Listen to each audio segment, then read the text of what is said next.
Hi friend, আমি Pampa Ghosh from Chanditala West Bengal.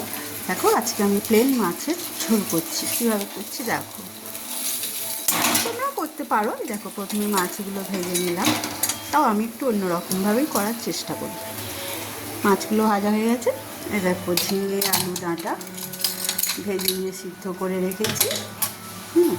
সকালবেলা যেহেতু একটু তাড়াহুড়োর মধ্যে থাকি, সেজন্য আমাকে কুকারে একটু সিটি দিয়ে নিতে হয়, তা নাহলে আবার হাজব্যান্ডের অফিসের দেরি হয়ে যাবে। এই দেখো কড়াই তেল আছে, মাছ ভাজার তেল। তেলেতে দিয়ে দিলাম জিরে, তেজপাতা আর একটা লঙ্কা। এই দেখো শুকনো লঙ্কা একটু দিলাম। এটা হয়ে গেছে, দেখো একটু লাল লাল মতো ভেজে নিয়েছি। এবার পেঁয়াজ দিচ্ছি।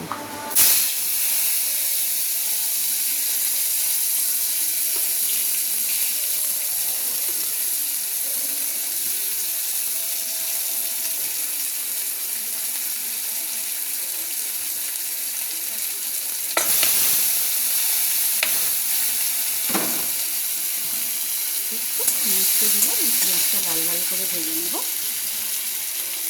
খুব টেস্ট হয় ঝোলটা, জানো তো।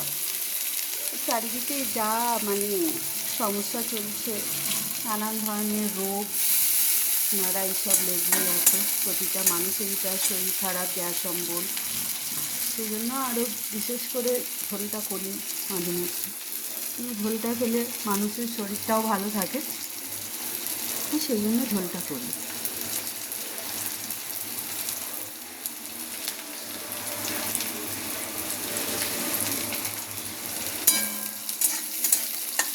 দেখো এটা লাল লাল মতো ভাজা হয়ে গেছে।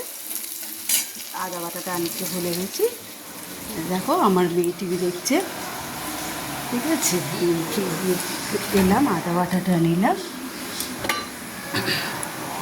আদা বাটা ফ্রিজে আমি আদা বাটা রেখে দিই স্টোর করে, তার কারণ সবসময় সকালবেলা হয়ে ওঠে না মশলা বাটা, বুঝেছ। এই আদা বাটা দিলাম। দেখো আদাটা কড়াই দিয়েছি। এবারে একটু জিরে গুঁড়ো করে রেখেছি, সেটাও আমি রোদে শুকনো করে জিরে ধনে গুঁড়ো করে রাখি, কারণ বাজারের কেনা মশলাটা আমি ব্যবহার করি না। লঙ্কাও তাই করি, শুধুমাত্র অনলি এই হলুদটা আমি জাস্ট গুঁড়োটাই কিনি, কুকিং। কারণ দিনকাল ভালো নয়, নানান ধরনের রোগের সৃষ্টি হচ্ছে মানুষের। কোত্থেকে কী হয় বলা তো যায় না, তাই যতটা সাবধান থাকা যায় এই আর কি। তো মশলাটা দেখো ভাজা ভাজা হয়ে গেছে। এবারে আমি ঝোলটা ঢেলে দিলাম। সিদ্ধ কড়াই আছে যেহেতু, তার আলাদা করে সিদ্ধ করতে হবে না।